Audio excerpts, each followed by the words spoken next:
Chapter 3. The Kings of Rome written on a stone. The inscription discovered in 1899 under the Black Stone in the Forum includes the word king, or in Latin rex, recei, as it appears in the early form of the language used there. That single word accounts for the inscription's fame and has changed the way the history of early Rome has been understood ever since. The text is in many respects extremely frustrating. It is incomplete, the top third of the pillar not surviving. It is close to incomprehensible. The Latin is difficult enough anyway, but the missing section makes it almost impossible to grasp the meaning fully. Even though we can be certain that it does not mark the tomb of Romulus C or of anyone else C, most interpretations amount to little more than brave attempts to string together into some vague sense the few individual words that are recognizable on a stone. One notable modern theory is that it was a warning not to let yoked animals drop excrement near the shrine C, which would,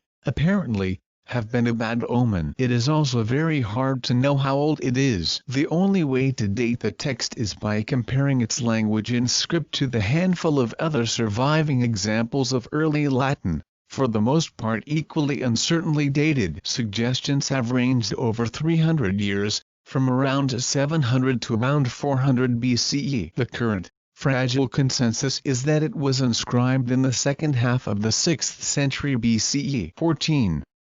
The early inscription on the pillar excavated under the Black Stone could easily be mistaken for Greek, and indeed was by some later ancient observers themselves. It is in fact written in archaic Latin, in letters very similar to Greek, and is arranged in so-called boustrophedon, ox-plowing style. That is, the lines are read alternately left to right, and right to left. 15.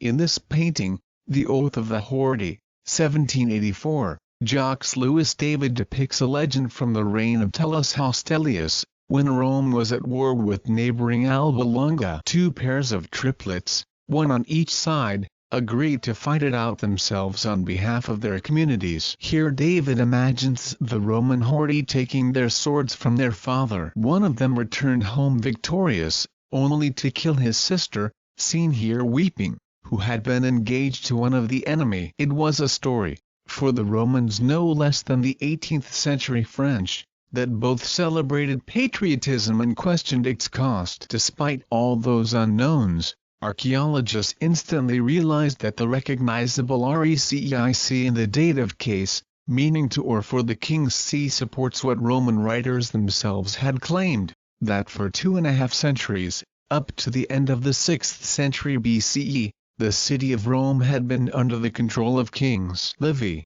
among others, tells of a standard sequence of 6 monarchs following Romulus, each with a distinctive package of achievements attached to his name. Their colorful stories see with a supporting cast of heroic Roman warriors, murderous rivals and scheming queens C take up the second half of the first book of Livy's history. After Romulus came Numa Pompilius, a peaceable character who invented most of the religious institutions of Rome.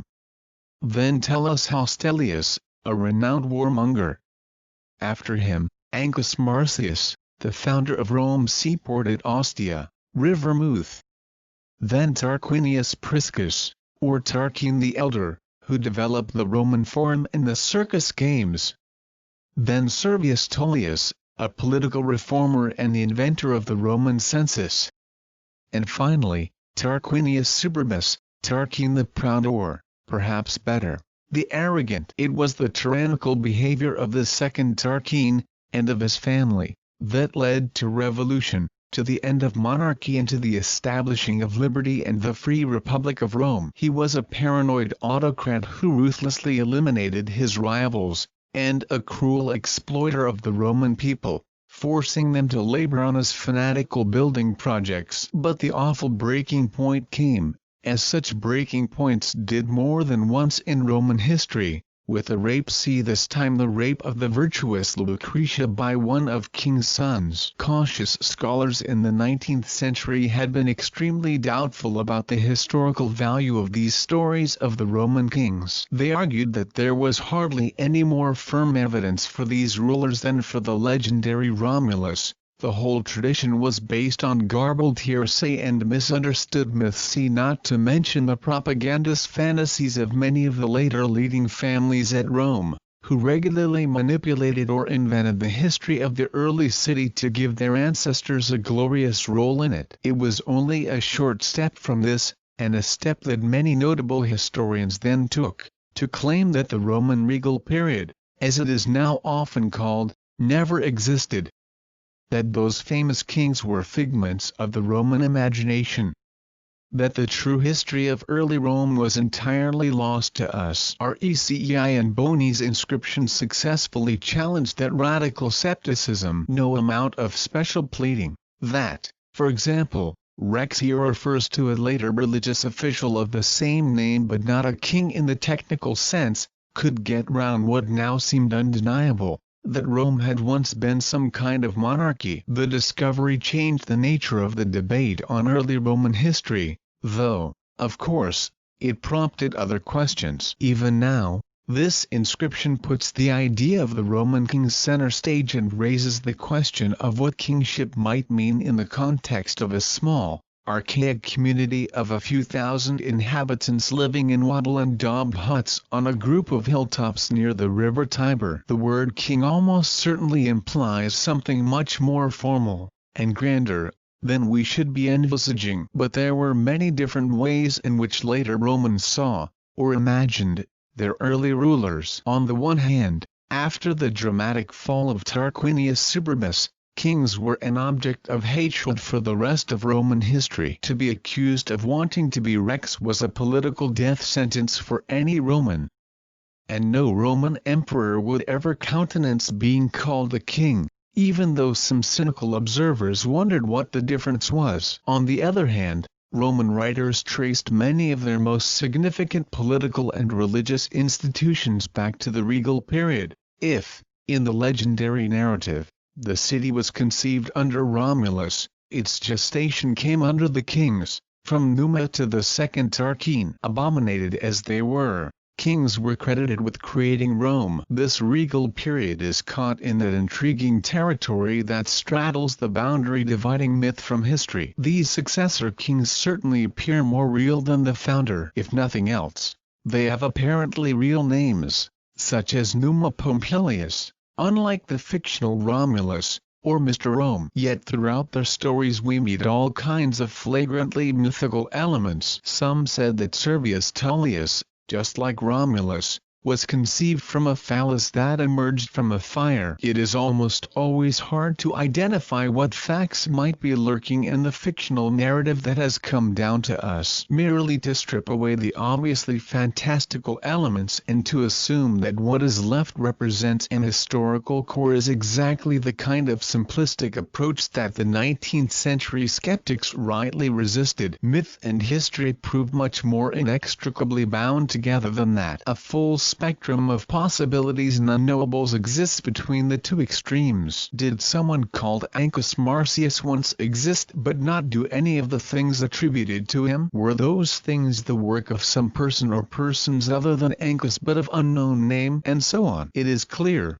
however, that towards the end of the regal period, see let's say the 6th century BCE, though precision dating remains as hard as ever, we begin to reach slightly firmer ground. As Boni's dramatic discoveries hint, it then becomes plausible, for the first time, to make some links between the stories the Romans told about their past, the archaeological traces in the ground, and a historical narrative, in our sense of the term. What is more, we even get a glimpse of some of this history from the point of view of Rome's neighbors and enemies. Exploits of Servius Tullius almost certainly feature in a series of paintings discovered in a tomb in the Etruscan city of Volci, 70 miles to the north of Rome. Dating from around the mid-4th century BCE, they are by several hundred years the earliest direct evidence for him that we have anywhere. Understanding the history of Rome at this period partly depends on exploiting for all they are worth the few such precious pieces of evidence we have.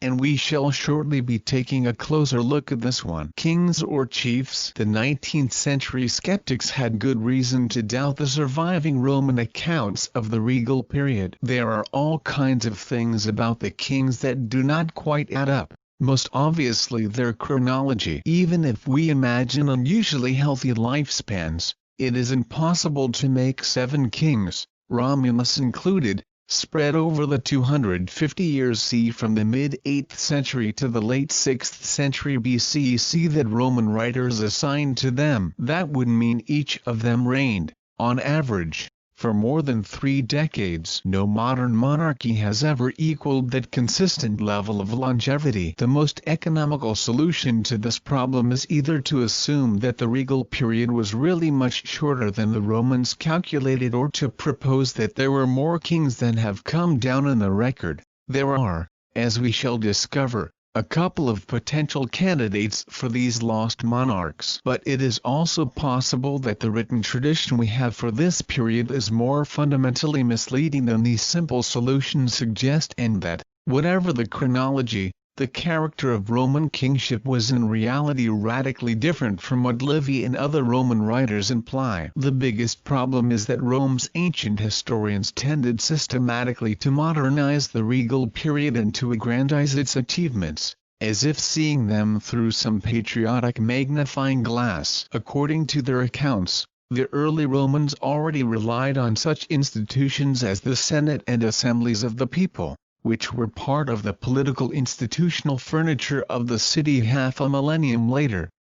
And in arranging the kingly succession, which was not hereditary, they followed complex legal procedures that involved the appointment of an interrex, a between king, a popular vote for the new monarch, and senatorial ratification. What is more, the power struggles and rivalries they imagine at those moments of transition would not have looked out of place in the court of the Roman emperor in the 1st century CE. In fact, Livy's account of the wheeling and dealing after the murder of Tarquinius Priscus, in which his scheming wife Tanaquil carefully concealed the death until she had firmly secured the throne for her favorite, Servius Tullius, is similar to the wheeling and dealing by Livy after the death of the Emperor Augustus in 14 CE, p.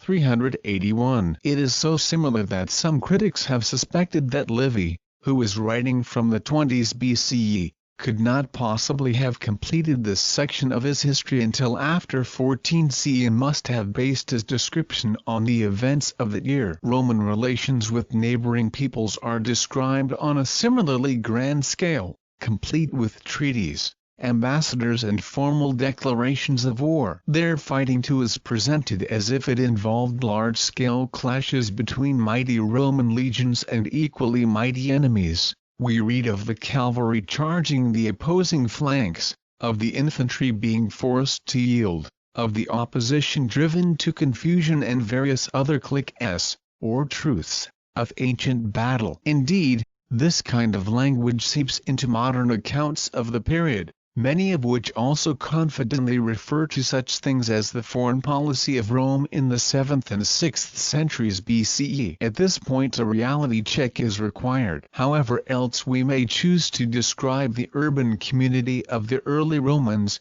it remains somewhere on the spectrum between tiny and small. Population size in what is effectively prehistory is notoriously difficult to estimate, but the best guess is that the original population of Rome C at whatever moment it was when the aggregate of little settlements started thinking of itself as Rome C amounted to at most a few thousand. By the time the last king was thrown out, towards the end of the 6th century BCE, according to standard modern calculations, we are probably dealing with something in the region of 20,000 to 30,000 inhabitants. This is only a best guess based on the size of the place, the amount of territory that Rome probably controlled at that point, and what population we could reasonably expect it to support. But it is much more likely than the exaggerated totals that ancient authors give. Livy, for example, quotes the very first Roman historian, Quintus Fabius Pictor,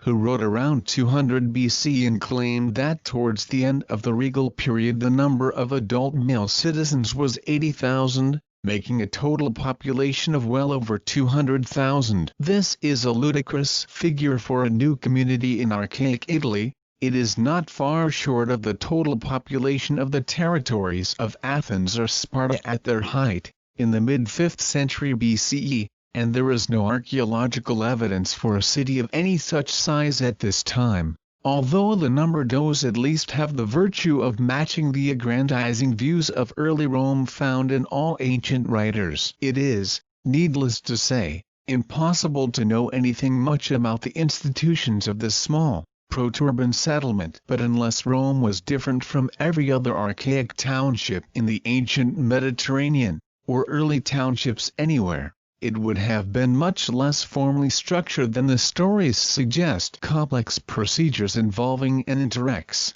popular voting and senatorial ratification are entirely implausible in this context. At best, they are a radical rewriting of early history in a much later idiom. Military activity is another good case in point. Here geography alone should give us pause. We need simply look at the location of these heroic battles. They were all fought within a radius of about 12 miles of the city of Rome. Despite the style in which they are recounted, as if they were mini versions of Rome against Hannibal, they were probably something closer, in our terms, to cattle raids. They may not even have been Roman engagements in the strict sense of the word at all. In most early communities, it took a long time before the various forms of private violence, from rough justice and vendetta to guerrilla warfare, came fully under public control. Conflict of all sorts was regularly in the hands of individuals with their own following, the ancient equivalents of what we might call private warlords. And there was a blurry distinction between what was conducted on behalf of the state and what on behalf of some powerful leader. Almost certainly that was the case in early Rome. 16. This late 6th or early 5th century inscription discovered in 1977 about 40 miles south of Rome is one of the best pieces of evidence for private militia in the early city. It is a dedication to the god Mars. Here, in the Latin of the time, the last word, Mamarti by the Suodales of Publius Valerius, here, Populiusio Valesio, on the first line, perhaps the same man as one of the semi-legendary consuls in the first year of the Republic, p. 129, Publius Valerius Publicola. His Suodales, Sodales in classical Latin, may be, politely, his companions. More realistically, they may be his gang. So where does that leave the kings and the word rex on the inscription from the Forum? Rex can certainly mean king in the modern sense, since we broadly share with the Romans of the 1st century BCE. They, like us, would have had in mind not just an image of autocratic power and its symbols but also a theoretical concept of monarchy as a form of government, to be contrasted with, for example, democracy or oligarchy. It is extremely unlikely that anything of this sort was in the minds of the men who centuries earlier carved the stone in the Forum. For them, Rex would have signaled individual power and prominence, but in a much less structured, constitutional way. When we are discussing the realities, rather than the myths, of this early period of Rome's history, it might be better to think in terms of chiefs or big men instead of kings, and to think of the chiefly rather than the regal period. Foundation stories, religion, time and politics. For Roman writers, the kings who followed Romulus were part of the extended foundation process of the city of Rome. Like him, these rulers were assumed to be historical characters, even if more skeptical writers doubted some of the taller stories told about them. But again, it is clear that much of the tradition that has come down to us, far from reality, is a fascinating mythical projection of later Roman priorities and anxieties into the distant past. It is not hard to spot many of the same themes and concerns that we found in the story of Romulus. These successor kings, for example, were said to come from all kinds of different backgrounds. Numa, like Titus Tatius, was a Sabine. Tarquinius Priscus came from Etruria and was the son of a refugee from the Greek city of Corinth. Servius Tullius was, According to those who rejected the story of the miraculous phallus, the son of a slave or at least of a prisoner of war, such was the dispute over his parentage that of all the triumphing generals listed on the roster in the forum, Servius is the only one whose father's name is omitted. Although we read of occasional Romans, usually the bad ones in these stories, complaining that foreigners or the low-born are taking away their birthright, the overall message is unmistakable. Even at the very pinnacle of the Roman political order, Romans could come from elsewhere. And those born low, even ex-slaves, could rise to the top. Rome under the kings also continued to be torn apart by bitter civil war and family conflicts. Moments of succession proved particularly dangerous and bloody. Of the 7 kings, it was alleged that 3 were murdered.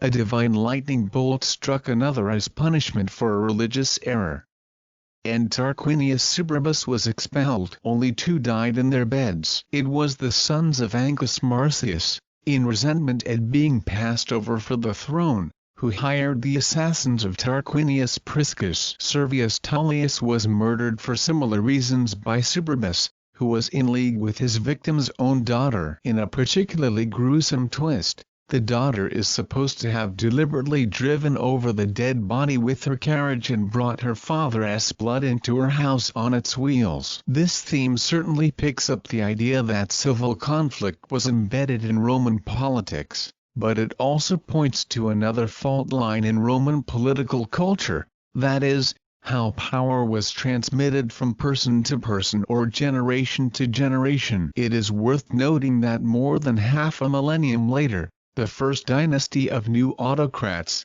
the emperors from Augustus to Nero, had a similar, or even worse, record of brutal death, largely murder, or alleged murder, from within the family. The regal period, however, did more than simply replay the issues that Romulus raised. To follow the logic of the story, by the end of Romulus' rule, Rome was still only half-formed. Each of the successors made his own distinctive contribution, so ensuring that when the monarchy eventually fell, Rome was equipped with most of the characteristic institutions that made it Roman. Numa Pompilius and Servius Tullius were given the credit for the most significant of these. Servius Tullius is supposed to have devised the method of counting and rank ordering the Roman people known as the census. This lay at the heart of ancient Rome's political process for centuries, enshrining in it a fundamental hierarchical principle, that the rich had by right more power than the poor. But before him, Numa is said to have established, more or less single-handedly, the structure of official Roman religion, and religious institutions that left their mark, and their names, well beyond the limits of this book. In fact, the official title of the Catholic popes even now, see Pontifex, or Pontifici, derives or was borrowed from the title of one of the priesthood supposedly founded by Numa. Looking back over their city's rise to dominance in the Mediterranean and beyond, later Romans attributed their extraordinary success not merely to military prowess. They had triumphed, they reasoned, because they had the gods on their side. Their pious devotion to religion guaranteed their success, and, to reverse the axiom, any failure they encountered could be put down to some fault in their dealings with the gods. Perhaps they had ignored bad omens, wrongly conducted a key ritual, or run roughshod over religious rules. Their piety became a boast in their dealings with the outside world. At the beginning of the 2nd century BCE, for example, when one Roman official wrote to the Greek town of Chios, on the western coast of modern Turkey, guaranteeing the teens political independence, in the short term, at least, he rammed that message home. We can still read his somewhat pompous words, inscribed on a block of marble that was displayed in the town: "The fact that we Romans have, absolutely and consistently, judged reverence towards the gods as of first importance is proved by the favor we have received from them on this account. In addition, we are quite certain for many other reasons that our high respect for the divine has been evident to everybody." Religion, in other words, underwrote Roman power. There are a few glimpses of this in the story of Romulus. As well as dedicating the temple of Jupiter Stator, he consulted the gods in deciding where exactly to found a new city. It was partly a disagreement about how to interpret the divine signs observed in the flight of some birds that led to the fatal quarrel between Romulus and Remus. But it was his successor, the peace-loving Numa, who was given the role of the founder of Roman religion. This did not make Numa a holy figure along the lines of Moses, the Buddha, Jesus or Muhammad. The traditional religion of Rome was significantly different from religion as we usually understand it now. So much modern religious vocabulary, including the word religion, as well as pontificy, is borrowed from Latin that it tends to obscure some of the major differences between ancient Roman religion and our own. In Rome there was no doctrine as such, no holy book, and hardly even what we would call a belief system. Romans knew the gods existed. They did not believe in them in the internalized sense familiar from most modern world religions. Nor was ancient Roman religion particularly concerned with personal salvation or morality. Instead, it mainly focused on the performance of rituals that were intended to keep the relationship between Rome and the gods in good order, and so ensure Roman success and prosperity. The sacrifice of animals was a central element in most of these rituals, which otherwise were extraordinarily varied. Some were so outlandish that they undermine better than anything else the modern stereotype of the Romans as stuffy and sedate. At the festival of Lupercalia in February, for example, naked young men ran round the city whipping any woman they met. This is the festival that the opening scene of Shakespeare's Julius Caesar recreates. In general, it was a religion of doing, not believing. In line with this, Numa's foundation had two different but related aspects. On the one hand, he established a series of priesthoods to perform or oversee major rituals, including, among an otherwise overwhelmingly male lineup, the Vestal Virgins, with their duty to keep the flame alight on the city's sacred hearth in the Forum. On the other hand, he devised a calendar of 12 months, which provided the framework for the annual roster of festivals, holy days and holidays. A crucial aspect of any organized community is its ability to structure time, and in Rome it was Numa who was given the credit for inventing that structure. What is more, notwithstanding all kinds of later innovations and refinements, the modern Western calendar remains a direct descendant of this early Roman version. As the names we give to our months show, every single one of them is Roman. Among all the things we fancy we have inherited from ancient Rome, from drains to place names, or the offices of the Catholic Church, the calendar is probably the most important and the most often overlooked. It is a surprising link between that early regal period and our world. 17. The head of a statue of a Vestal Virgin, from the 2nd century CE, recognizable by her distinctive headdress. The Vestals were one of the very few groups of female priests of Roman public religion. They were also one of the very few full-time groups of religious officials, living on the job in a house next to the temple of the goddess Vesta, with its sacred hearth, in the Forum. They were bound to chastity on pain of death. Whether or not anyone called Numa Pompilius ever existed is impossible to know. Still less whether he did any of the things ascribed to him. Roman scholars discussed his career intensely, accepting some aspects of the tradition about him but firmly rejecting others. He could not possibly, for example, have been the pupil of the Greek philosopher Pythagoras, as one popular and tenacious story went. 4. They argued, on any plausible chronology Pythagoras lived more than a century after Numa, or, as we now reckon, in the 6th rather than the 7th century BCE. But no matter how legendary or, at best, shadowy Numa was, one thing seems certain: some form of the calendar ascribed to him is the product of an early period in Rome's history. In fact, the earliest written version of a Roman calendar that we have seen, although itself from no earlier than the 1st century BCE, points strongly in that direction. It is an extraordinary survival, found painted on a wall in the town of Antium, modern Anzio, some 35 miles south of Rome, and offers a vivid, if slightly perplexing, glimpse of how Romans of Cicero's time pictured their year. Nothing in early Rome would have been as complex as this. There are signs of all kinds of developments over the centuries,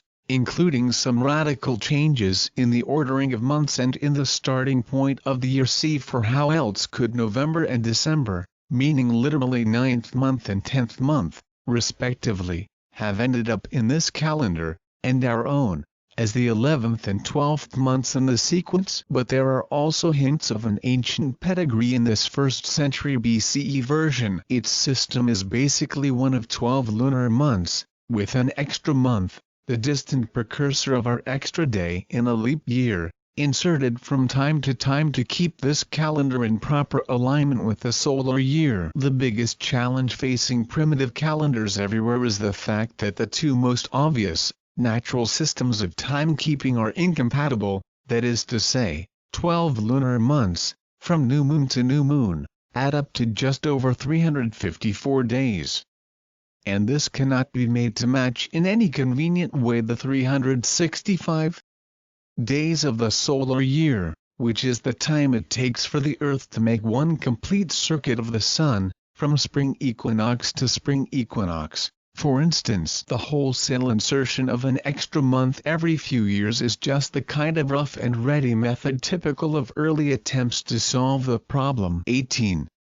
The month of April from the earliest surviving Roman calendar, found painted on a wall in Antium, south of Rome. It is a highly coded document, laid out in 29 days from top to bottom. In the left-hand column, a sequence of letters, a ch, designate a regular pattern of market days. In the second column, more letter symbols, c, f, and etc. define the public status of the day concerned. For example, C for Comitialus indicates that an assembly might be held on that day. The words on the right mark the individual festivals, most being due to with agriculture in some form. The ROBIG, ALA, for example, was concerned with protecting the growing crops from corn blight. The vinyl, IA, with the new wine. Although this version dates only to the 1st century BCE, its basic principles are much older. No less revealing is the cycle of religious festivals that are recorded in the calendar. The nucleus of these may well have originated as far back as the regal period. Certainly the focus of many of them, so far as we can reconstruct it, is on the support of the gods for the seasonal concerns of animal husbandry and agriculture, sowing, harvesting, grape picking, storing and so forth. See exactly the concerns that one would expect to weigh heavily in a small, archaic Mediterranean community. Whatever these festivals meant in the urban metropolis of the 1st century BCE, the majority of whose inhabitants would have had little to do with flocks, herds or harvesting, they probably do represent a snapshot of the priorities of the earliest Romans. A different set of priorities is reflected in the political institutions attributed to Servius Tullius. See, sometimes now given the inappropriately grand title of the Serbian Constitution, partly because they were so fundamental to the later working of Roman politics. He is supposed to have been the first to organize a census of the Roman citizens, formally enrolling them in the citizen body and classifying them in different ranks according to their wealth. But more than that, he linked this classification to two further institutions, the Roman army and the organization of the people for voting and elections. The precise details are almost unfathomably complicated and have been debated since antiquity. Academic careers have been made and lost in the fruitless search for the exact arrangements supposedly put in place by Servius Tullius, and their subsequent history. But the basic outlines are clear enough. The army was to be made up of 193 centuries, distinguished according to the type of equipment the soldiers used. This equipment was related to the census classification, on the principle of the richer you are, the more substantial and expensive equipment you can provide for yourself. Starting at the top, there were 80 centuries of men from the richest, first class, who fought in a full kit of heavy bronze armor.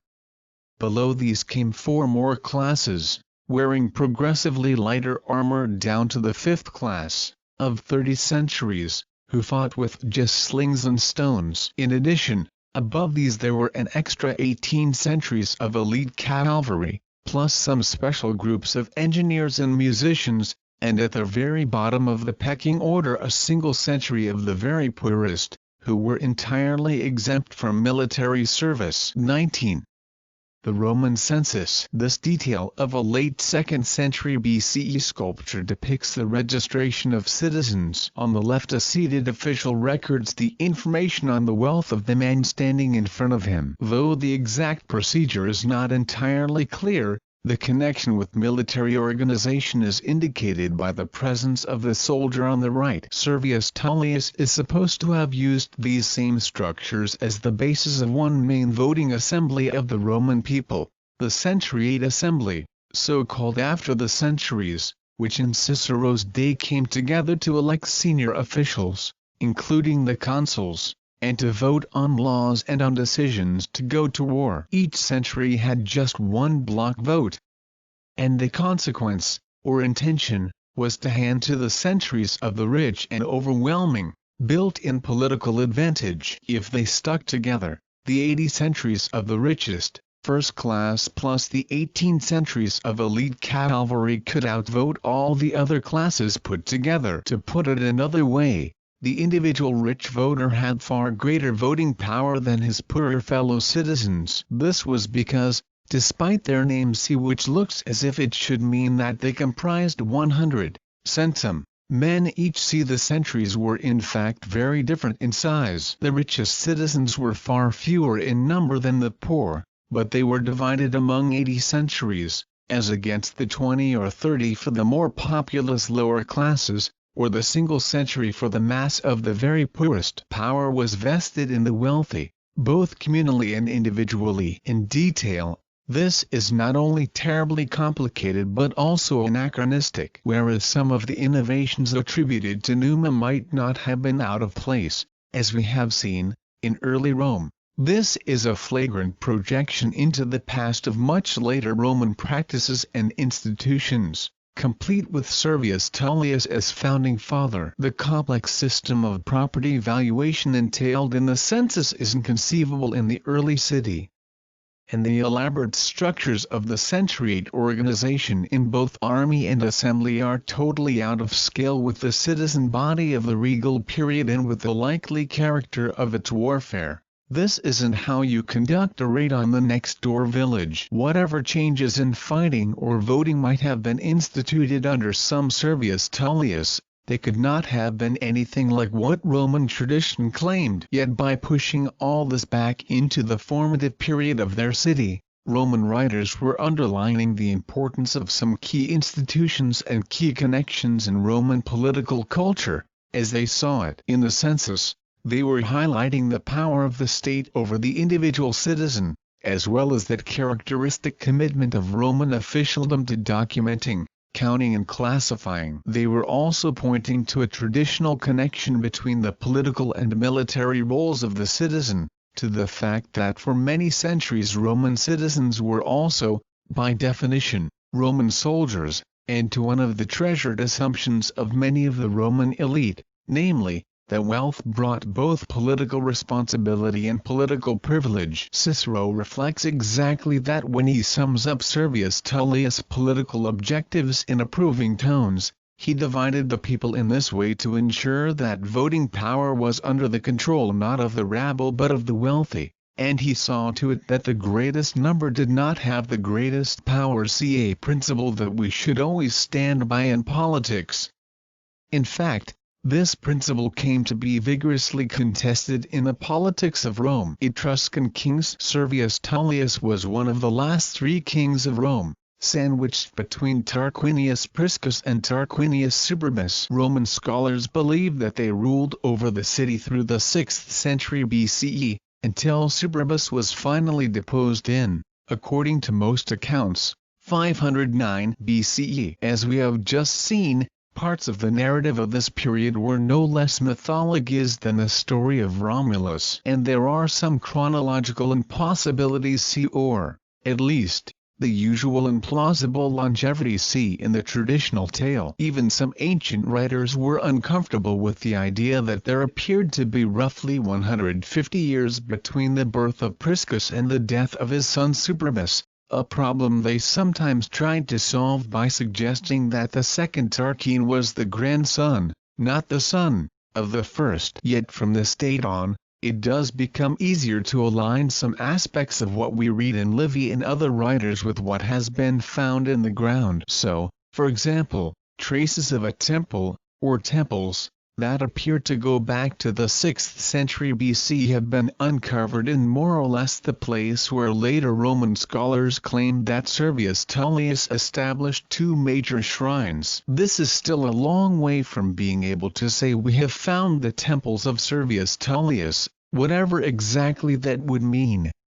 But there is at least increasing convergence in the different strands of evidence. For Romans, however, 2 things distinguished this group of kings from their predecessors. First was their particularly bloody story. Priscus was murdered by the sons of his predecessor. Servius Tullius was eased onto the throne in a palace coup masterminded by Tanaquil and was eventually murdered by Superbus. Second was their Etruscan connection. For the 2 Tarquins, this was a case of direct ancestry. Priscus is supposed to have migrated to Rome from the Etruscan town of Tarquini, along with his Etruscan wife, Tanaquil, to seek his fortune because he feared, so the story went, that his foreign blood, from his Greek father, would hold back his career in his hometown. For Servius Tullius, it was more a case of being the favored prodigy of the Etruscan Priscus and Tanaquil. Cicero is unusual in insinuating, among all the other versions of this king's origins, that he was Priscus' illegitimate son. The question that has often puzzled modern historians is how to explain this Etruscan connection. Why are these kings of Rome given an Etruscan pedigree? Was there really a period when Etruscan kings controlled the city? So far we have focused on Rome's neighbors to the south, those that played a part in the foundation stories of Romulus and Annius, the Sabines, for example, or the little town of Alba Longa, founded by Annius' son and the place where Romulus and Remus were born. But just to the north of Rome, stretching up into modern Tuscany, lay the heartlands of the Etruscans, the richest and most powerful people in Italy over the period when the first urban community of Rome was taking shape. The plural, Etruscans, is important, for these people did not form a single state but were a group of independent towns and cities which shared a language and distinctive artistic culture. The extent of their power varied over time, but at its widest, Etruscan settlements and recognizable Etruscan influence could be found as far south in Italy as Pompeii and beyond. 20. Fragments of life-size terracotta statues from the 6th century BCE temple often associated with Servius Tullius, depicting Minerva with her prodigy Hercules, recognizable from the lion skin around his shoulders. The Etruscans were known for their expertise in terracotta statuary. Here the influence of Greek art is also clear, suggesting Rome's contacts with the wider world. Modern visitors to the archaeological sites of Etruria have often been entranced by the romance of the place. The eerie cemeteries of the Etruscan towns, with their lavishly painted tombs, have captured the imaginations of generations of writers, artists and tourists, from D.H. Lawrence to the sculptor Alberto Giacometti. Indeed, Roman scholars of later periods too after the Etruscan cities had one by one fallen to Rome could see Etruria both as an intriguingly exotic subject of study and as the source of some of their own ceremonial, dress and religious practices. But certainly at the period of Rome's earliest history, these Etruscan places, to borrow Lawrence's title, were influential, rich and well-connected in a way that far outstripped Rome. They had active trading links across the Mediterranean and beyond, as we can see in archaeological finds of amber, ivory and even an ostrich egg on one site, as well as in all the finely decorated classical Athenian pots that have come from Etruscan tombs. See far more of these found in Etruria than in Greece itself. Underpinning this wealth and influence were natural mineral resources. There was so much bronze work in the Etruscan cities that even in 1546 enough was discovered at the site of Tarquini alone to produce almost 3,000 kilos, once melted down, for decorating the Church of St. John Lateran in Rome. On a smaller but no less significant scale, recent analysis has shown that a piece of iron ore discovered on the island of Pithecusae, Ischia, in the Bay of Naples originally came from the Etruscan island of Elba. To fall back on a modernization, it was presumably part of their export trade. 21. One particular skill of the Etruscans was reading signs sent by the gods in the entrails of sacrificial animals. This bronze liver, 2nd to 3rd century BCE, was a guide to interpreting the organs of the victim. The liver is carefully mapped, with the gods concerned with each part clearly identified, to help make sense of the particular characteristics or blemishes that might be found there. Rome's position at Etruria's back door helped its rise to wealth and prominence. But was there something more sinister about those Etruscan kings? One suspicious view is that the story of the Etruscan connections of the two Tarquins and Servius Tullius covers up an invasion and takeover of Rome by Etruscans, probably on their way south, as they expanded into Campania. That is to say, the patriotic tradition at Rome rewrote this ignominious period of Roman history as if it revolved not around conquest but around the individual migration of Tarquinius Priscus and his subsequent rise to the kingship. The uncomfortable truth was that Rome had become an Etruscan possession. This is a clever idea, but most unlikely. For a start, although there are clear traces of Etruscan art and other products in Rome and a handful of inscriptions written in the Etruscan language, there is nothing in the archaeological record to suggest a major takeover. Close links between the two cultures, yes. Conquest, no. But, perhaps more to the point, that model of state takeover is inappropriate for the kind of relations we should be envisaging between these neighboring communities, or at least it is not the only model. As I have already suggested, this was a world of big men and warlords, powerful individuals who were relatively mobile between the various towns of the region, sometimes in a friendly form of mobility, sometimes presumably not. Alongside them there must have been equally mobile members of their militia bands, traders, traveling craftsmen and migrants of any and every sort. Exactly who the Roman Fabius was, whose name is inscribed on his tomb in the Etruscan town of Caere, it is impossible to know.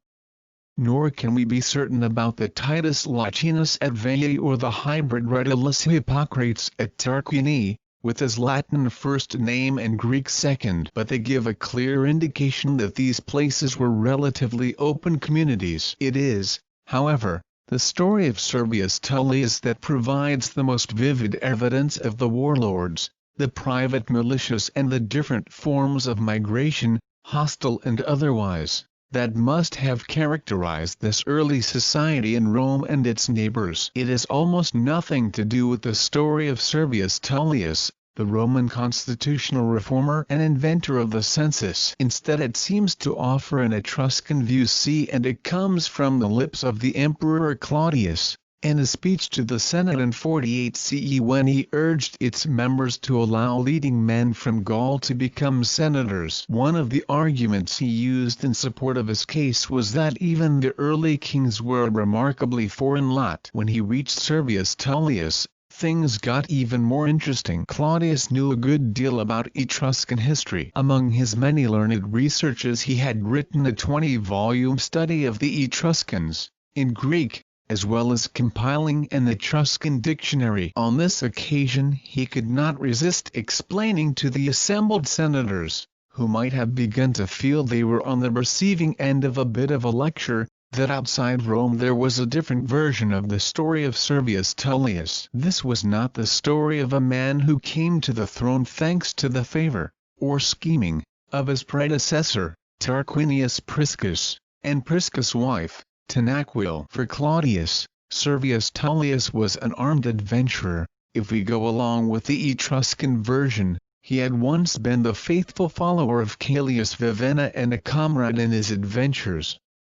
And later, when he had been driven out by a change of fortune, he left Etruria with all that remained of Caelius' militia and seized the Caelian hill in Rome, which then became called after his leader Caelius. When he had changed his own name, for his Etruscan name was Mastarna, he was given the name I have already mentioned, Servius Tullius, and took over the kingdom, to the very great advantage of the state. The details that Claudius gives raise all kinds of puzzles. One is the name Mastarna. Is that a proper name or the Etruscan equivalent of the Latin magister, which in this context would mean something like boss? And who is the Caelius Vivenna who is supposed to have given his name to the Caelian hill in Rome? He and his brother Aulus Vivennus, usually said to have come from the Etruscan town of Volgici, crop up several times in ancient accounts of early Roman history, though in frustratingly incompatible, and typically mythic, ways. Sometimes Caelius is a friend of Romulus. Sometimes this pair of Vivennas are dated to the time of the Tarquins. One late Roman writer imagined Aulus becoming the king of Rome himself, so was he then one of the city's lost rulers? In Claudius' version it looks as if Caelius never made it to Rome at all. But what is clear here is the overall character of what Claudius is describing: rival militias, more or less itinerant warlords, personal loyalty, shifting identities. He is different, as you could imagine, from the formal constitutional arrangements that most Roman writers attributed to Servius Tullius. We get a similar impression from the set of paintings which once decorated a large tomb outside Volci, now known as the Fran Ois tomb, from the name of its 19th century excavator. CC Plate 7. It must have been the crypt of a rich local family, to judge from its size, with 10 subsidiary burial chambers opening off an entrance passage and central hall, and from the substantial quantity of gold found there. But for those interested in early Rome, it is the cycle of paintings in the central hallway C, which probably date to the mid-4th century BC, that make it so special. Prominently featured are scenes drawn from the wars of Greek mythology, largely the Trojan War. Balancing these are scenes of much more local fighting. Each character is carefully named, half of them also identified with the name of their hometown, half of them not, presumably indicating that they are men from Volci, so not needing further identification. They include the brothers Vivenna, Mastarna, the only other certain reference to him that survives, and Annaeus Tarquinius from Rome. No one has managed to work out exactly what is going on in these scenes, but it is not difficult to get the gist. There are 5 pairs of fighters involved. In 4 of these pairs, a local, Aulus Vivenna among them, is running his sword through an outsider. The victims include Lares Papathnus from Volsini and that Tarquinius from Rome. This man must surely be something to do with the kingly Tarquins, even though in the Roman literary tradition the first name of both those kings is Lucius, not Naus. In the final pair, Mastarna is using his sword to cut through the ropes binding the wrists of Caelius Vivenna. One odd feature, and presumably a clue to the story, is that all but one of the victorious local men are naked, their enemies clothed. The most popular explanation is that the paintings depict some famous local escapade in which the Vivenna brothers and their friends were taken prisoner, stripped and bound by their enemies, but managed to escape and turn their swords on their captors. This is by far the earliest direct evidence to survive for any of the characters in the story of early Rome and their exploits. It also comes from outside, or at least the margins of, the mainstream Roman literary tradition. That does not, of course, necessarily make it true. The mythic tradition of Volci may have been just as mythic as that of Rome. Nevertheless, what we see here gives a much more plausible vision of the warrior world of these early urban communities than do the aggrandizing versions offered by Roman writers, and by some of their modern followers. It was a world of chiefdoms and warrior bands, not of organized armies and foreign policy. Archaeology, tyranny, and rape. By the 6th century BCE, Rome was certainly a small urban community. It is often tricky to decide when a mere agglomeration of huts and houses becomes a town with a sense of itself as a community, with a shared identity and aspirations. But the idea of a structured Roman calendar, and with it a shared religious culture and rhythm of life, most likely goes back into the regal period. Archaeological traces too leave little doubt that by the 6th century BC Rome had public buildings, temples and a town center, which are clear indications of urban living, even if, in our terms, on a small scale. The chronology of these traces remains controversial. There is not a single piece of evidence on whose dating all archaeologists agree. And new discoveries are always altering the picture, though often not quite so significantly as their discoverers hope. Nonetheless, it would now take a very determined, and blinkered, skeptic to deny the urban character of Rome at this period. The remains in question are found in several places under the later city, but the clearest impression of this early town is found in the area of the Forum. By the 6th century BCE, its level had been artificially raised and some drainage work had been carried out, in both cases to protect the area from flooding. And at least one or two successive gravel surfaces had been laid, so that it could function as a shared central space for the community. The inscription with which we started this chapter was found at one end of the Forum, just beneath the slopes of the Capitoline Hill, in what had been an early shrine, with an outdoor altar. Whatever exactly the text means, it was certainly a public notice of some sort, which itself implies the framework of a structured community and recognized authority. At the other end of the Forum, excavations of the earliest levels under a cluster of later religious buildings, including those associated with the Vestal Virgins, have suggested that they go back to the 6th century BCE or even earlier. Not far from there, a few scant remains have been discovered of a series of substantial private houses of roughly the same date. The remains are very scant, but they do give a faint glimpse of some well-heeled big men living in style next to the civic center. It is hard to know how closely to match these archaeological remains to the literary tradition about the last kings of Rome. It is almost certainly going too far to suggest,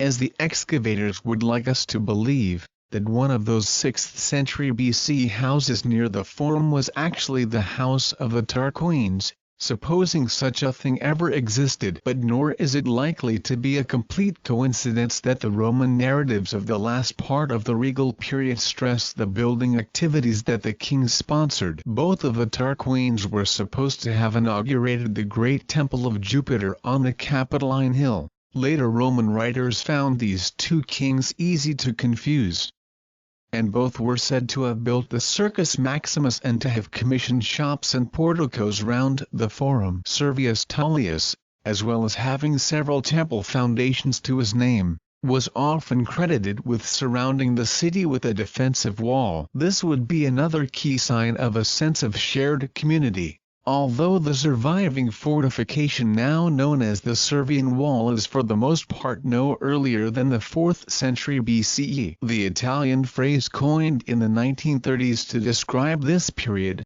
La Grande Roma dei Tarquini, the Great Rome of the Tarquins, may not be so misleading, though it depends a lot, of course, on exactly what is meant by grand. Rome was still, in absolute and relative terms, far from great, but it was a larger and more urban community than it had been 100 years earlier, having profited, no doubt, from its prime position for trading and its proximity to wealthy Etruria. So far as we can judge the town's extent in the middle of the 6th century BCE, part of that judgment inevitably comes down to guesswork, It was now substantially bigger than the Latin settlements to the south and at least as large as the largest Etruscan towns to the north, with a population of perhaps 20,000 to 30,000, although it had nowhere near the grandeur of some contemporary Greek settlements in Sicily and South Italy, and was significantly smaller. That is to say,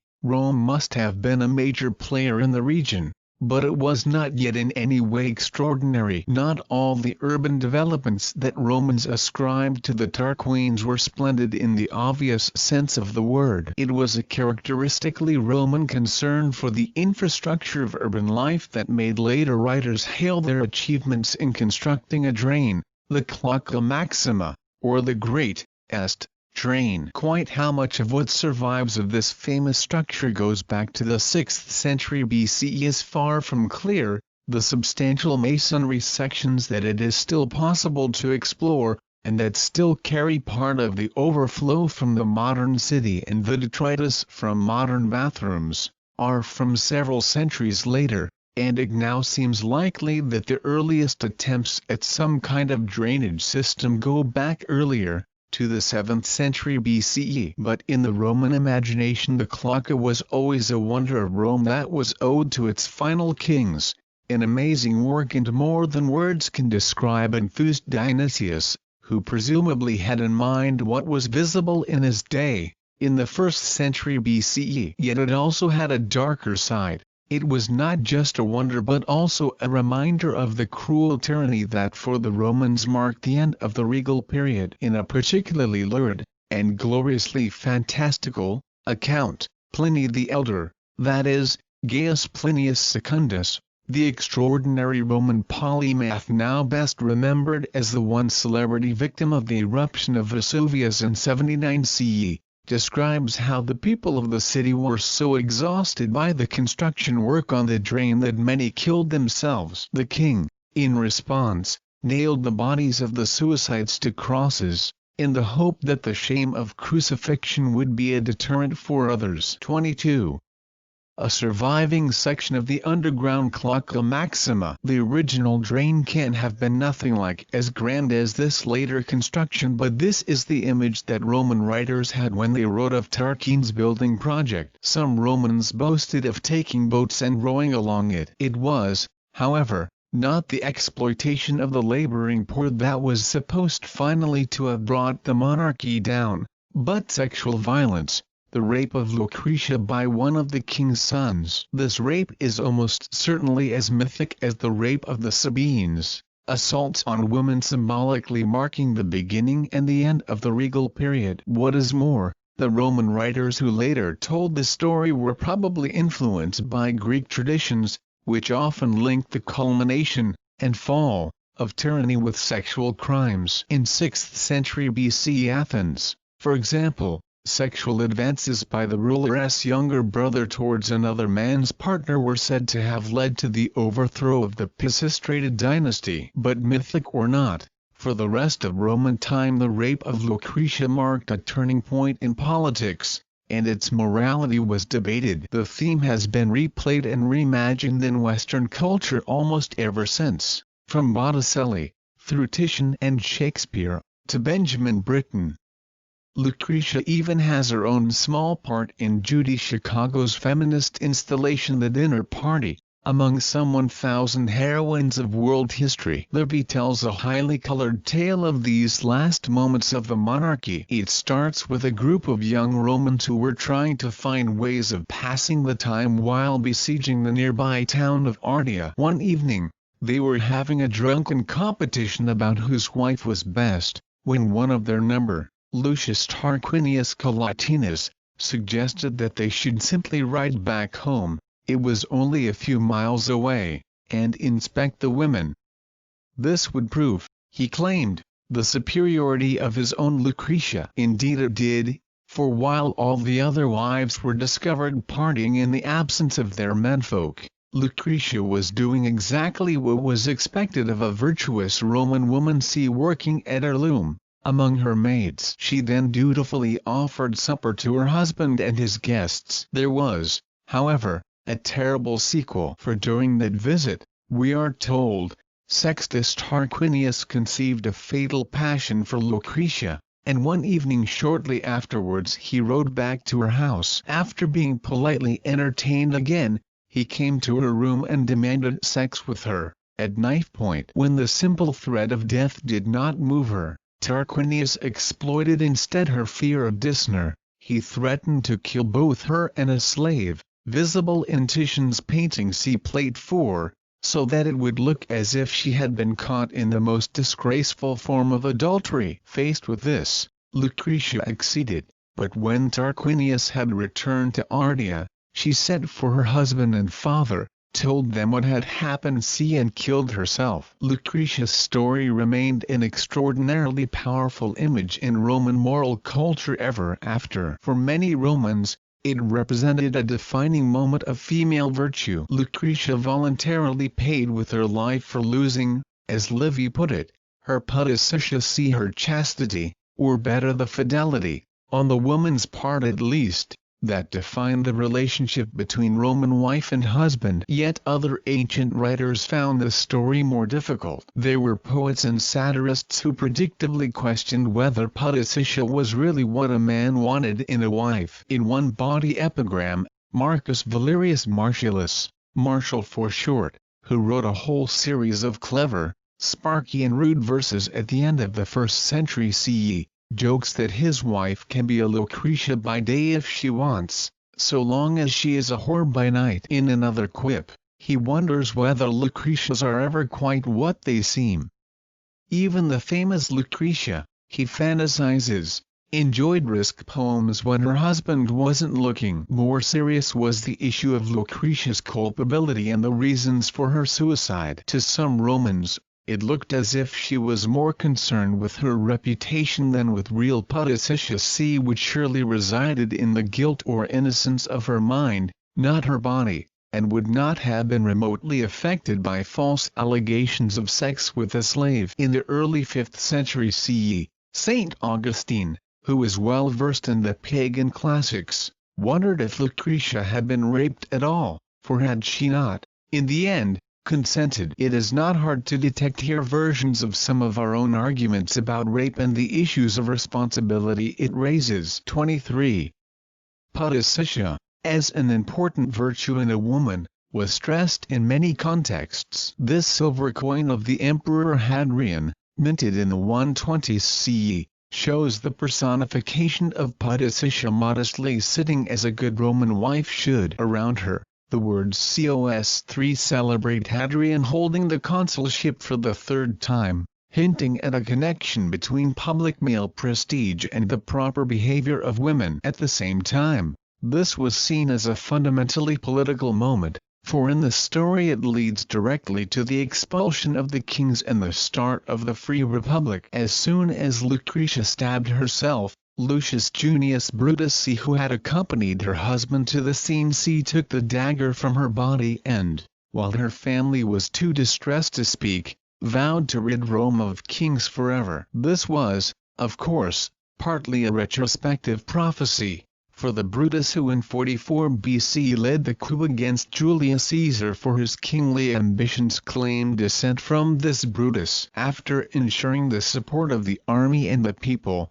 who were appalled by the rape and fed up with laboring on the drain, Lucius Junius Brutus forced Tarquin and his sons into exile. The Tarquins did not give up without a fight. According to Livy's implausibly action-packed account, Tarquinius Superbus made an abortive attempt to stage a counter-revolution in the city and, when that failed, joined forces with King Lars Porsena of the Etruscan town of Clusium, who mounted a siege of Rome with the aim of restoring the monarchy, only to be defeated by the heroism of its newly liberated inhabitants. We read, for example, of the valiant Horatius Cocles, who single-handedly defended the bridge across the Tiber to block the advance of the Etruscan army. Some said he lost his life in the process, others that he returned home to a hero's welcome.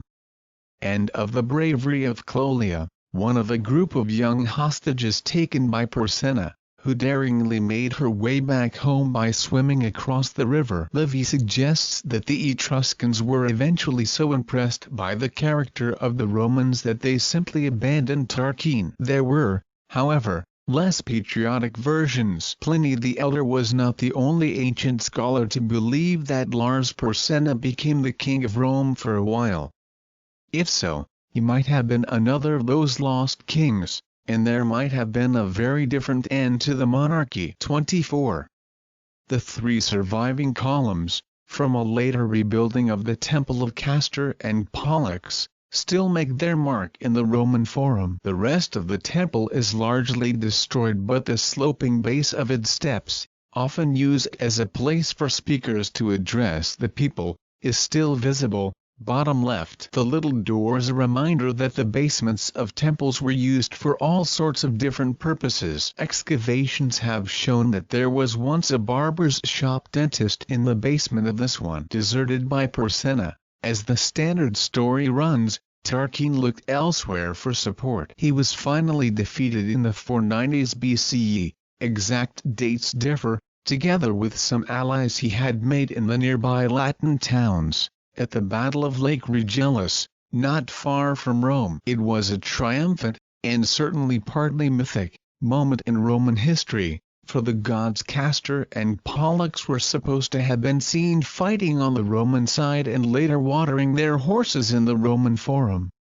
A temple to them was erected there in gratitude for their help. Though many times rebuilt, this temple is still one of the landmarks of the Forum, a lasting Roman monument to getting rid of kings. The birth of liberty. The end of the monarchy was also the birth of liberty and of the free Roman Republic. For the rest of Roman history, king, or rex, was a term of loathing in Roman politics. Despite the fact that so many of Rome's defining institutions were supposed to have their origins in the regal period, there were any number of cases in the centuries that followed when the accusation that he was aiming at kingship brought a swift end to a man's political career. His royal name even proved disastrous for Lucretia's unfortunate widower, who, because he was a relation of the Tarquins, was shortly sent into exile. In foreign conflicts too, kings were the most desirable of enemies. Over the next few hundred years,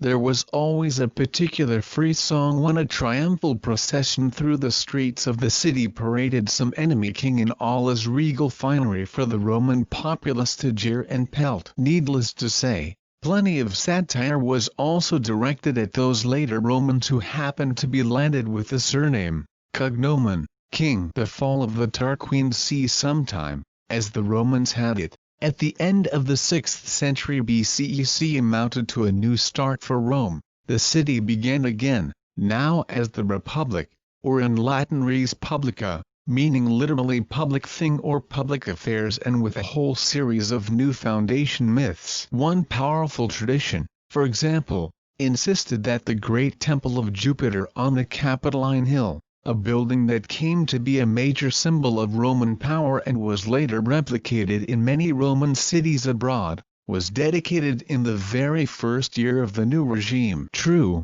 it had been vowed and, so it was often said, largely built under the kings, by Etruscan craftsmen.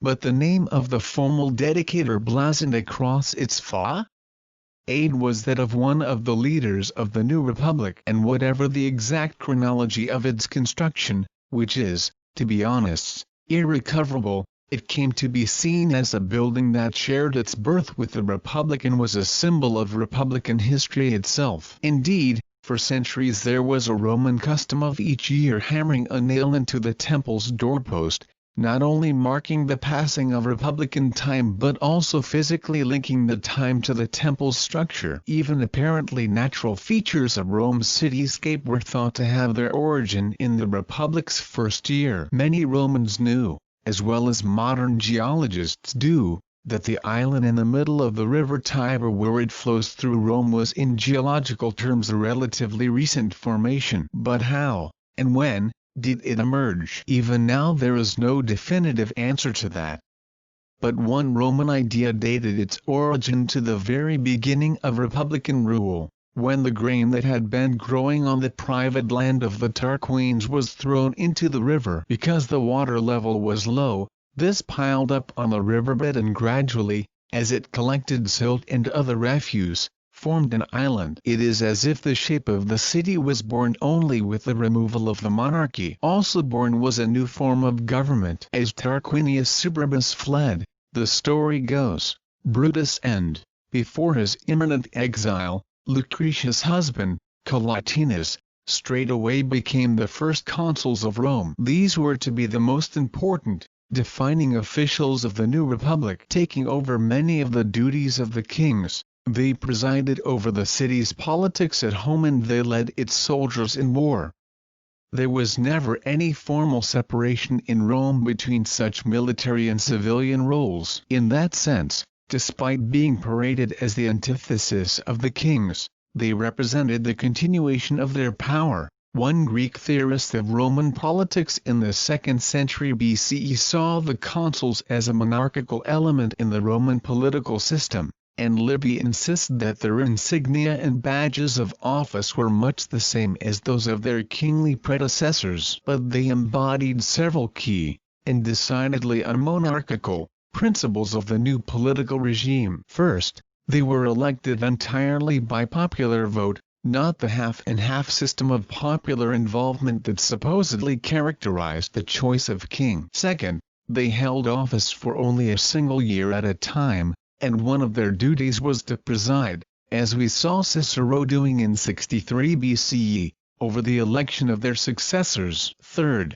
they held office together, as a pair. Two central tenets of republican government were that office holding should always be temporary and that, except in emergencies when one man might need to take control for a short while, power should always be shared. As we shall see, through the centuries that followed, these tenets were increasingly reiterated, and became increasingly difficult to uphold. The consuls also gave their names to the year in which they held office. It goes without saying that the Romans could not have used the modern Western system of dating that I have been adopting in this book. And for the sake of clarity, readers will be relieved, will continue to use. The 6th century BC would have meant nothing to them. Occasionally they calculated dates from the foundation of the city, when they had reached some kind of agreement about when that was. But usually they referred to years by the names of the consuls in office. What we call, for example, 63 BC was for them the consulship of Marcus Tullius Cicero and Gaius Antonius Hybrida.